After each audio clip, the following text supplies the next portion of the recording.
David, sentindo uma onda de frustração, se aproximou da senhora. O que você disse? Ele a encarou com firmeza.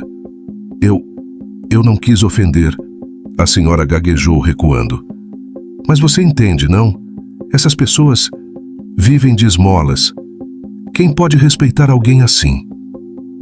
Clara olhou de lado, visivelmente desconfortável, mas sem surpresa, como se já estivesse acostumada a esse tipo de comentário. David, no entanto, sentiu a raiva subir em seu peito. Respeito não é algo que se ganha com roupas ou status. Talvez você devesse pensar um pouco mais antes de falar, disse David, com uma frieza que silenciou a senhora. Ela olhou para ele, chocada, e rapidamente se afastou, murmurando algo inaudível. Depois que a senhora desapareceu na multidão, Clara olhou para David, seus olhos carregando uma mistura de surpresa e gratidão não expressa. Você não precisava fazer isso, disse Clara, quebrando o silêncio. Eu sei, respondeu David, balançando a cabeça. Mas eu quis. Clara não disse mais nada, mas algo mudou naquele momento. A barreira entre eles, que antes parecia impenetrável, começou a se dissolver lentamente. Nos dias seguintes, Clara permitiu que David se sentasse ao lado dela com mais frequência, e eles começaram a conversar.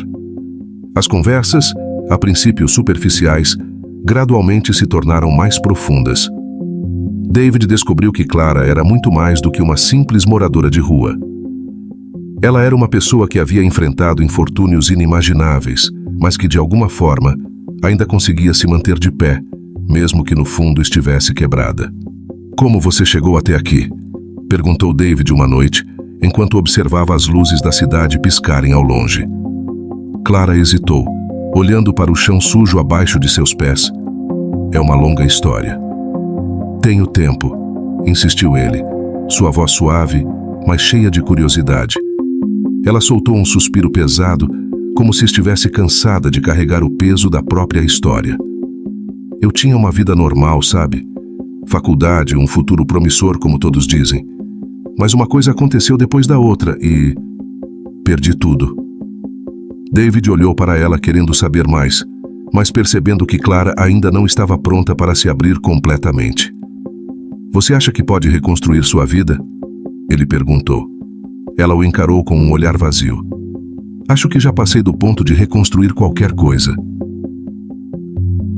Que bucha. David não aceitou essa resposta. Para ele, havia algo mais ali, uma força escondida em Clara que ela mesma não conseguia enxergar. Ele não sabia exatamente o que o motivava, mas estava determinado a provar a ela que a vida ainda tinha algo a oferecer. E se você estiver errada, disse ele com um sorriso suave, e se eu puder te ajudar a provar isso? Clara balançou a cabeça, rindo sem humor. Você e suas ideias de herói. As coisas não são tão simples, David. Porém, mesmo que Clara não admitisse, a presença constante de David começou a trazer pequenas mudanças em sua vida. Não era só a comida ou as roupas. Era o fato de alguém ter voltado, dia após dia, se importando com ela, enquanto o resto do mundo a ignorava. David não sabia como, mas aquela conexão estava crescendo. Ele nunca havia conhecido alguém como Clara, e pela primeira vez em muito tempo, sentia que sua vida estava mudando de uma forma que ele jamais esperava. Ele voltou a olhar para Clara, que agora estava distraída observando as luzes da rua. Você ainda não me contou toda a sua história, disse ele, sua voz baixa, quase um sussurro.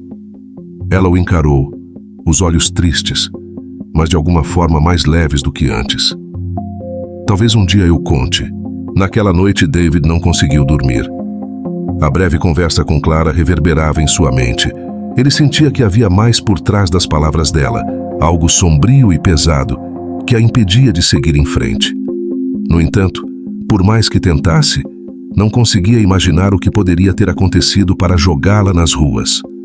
Sua curiosidade crescia a cada dia, assim como seu desejo de ajudar. Ele estava convencido de que Clara merecia mais do que a vida que estava levando, e que ele poderia ser a chave para sua mudança.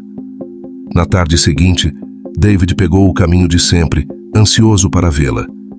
Quando chegou ao lugar onde Clara costumava ficar, algo estava errado. O espaço estava vazio. O cobertor desgastado, que sempre a acompanhava, não estava lá.